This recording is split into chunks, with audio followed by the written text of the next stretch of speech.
Hello, this is Lauren of Wearing History, and I have a tutorial for you of how to sew a sports sleeve. In this method, you sew the sleeve into the armhole before you sew the underarm seam. The first thing you want to do is match your notches. This is the Montana blouse pattern available on my website. In this pattern, it has double notches at the front and a single notch at the back. That's different than a lot of patterns, so whatever pattern you're using, make sure that you pay attention to which side is the front and which side is the back. You need to mark your notches before you start this. You also want to mark your shoulder and your shoulder notch on your sleeve and on the yoke of your shirt if you have one, or the shoulder notch will match to the top of the sleeve. You're then going to ease in the underarm. Wiggle it as you need to, just make sure it fits nice and smooth.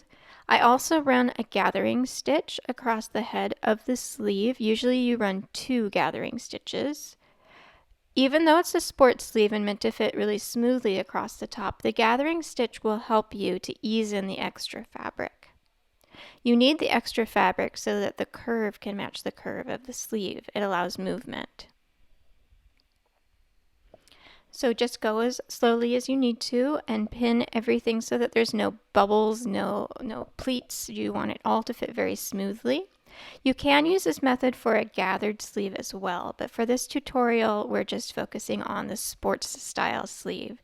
This is a vintage sleeve type. Usually it has a shorter sleeve cap than a traditional set-in sleeve. That allows for a wider range of movement. So just pin it all the way across. Be sure that it fits flush at about 1/2 inch down from the cut edge or whatever your seam allowance is. That's where it should fit smoothly. After you've done this, you're going to take it to the sewing machine and sew it nice and slow. I'm going to do a faux flat-filled seam for this one. So I serged it together and then I'm going to have it go up towards the inside.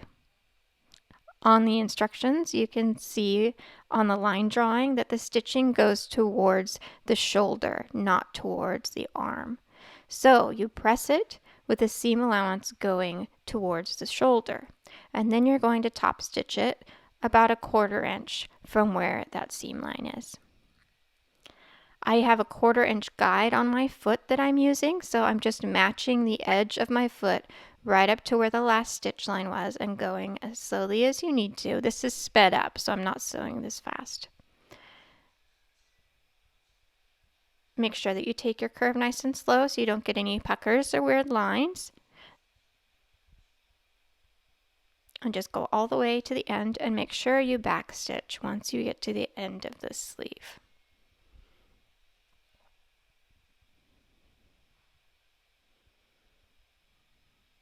That's what it looks like when stitched. Now, laying flat, it looks like this now. And the inside, it looks like that. So you are going to take next and match your underarm of the sleeve.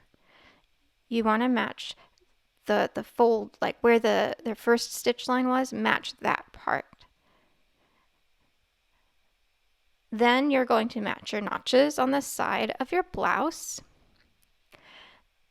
You can ease in any extra. Sometimes there's a little bit of ease right there at the front of the underarm. And then for this pattern, there's a release down at the hip for the curve of the traditional like sports shirt, man-tailored shirt they used to call them in the 1940s. I marked it with a notch. On the pattern, it's marked with a dot. So you can see there's a separation right there where the seam ends, and then it like releases, so it gives you more movement below the hip. So I've matched that, and then I go to the sleeve. For this one, it's a long sleeve, so I'm going to match the very end of the sleeve first.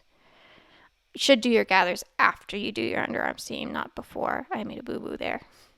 Then you're going to match your notch at your sleeve, and you're going to ease in the extra after you've marked all of those critical points. For a short sleeve, you do exactly the same thing. It's just going to look a little bit shorter than this because this is the long sleeve version of the shirt.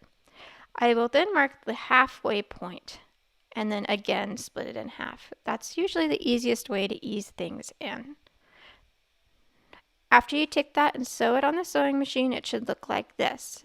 So you can see I started my stitching where that release was and I went all the way down.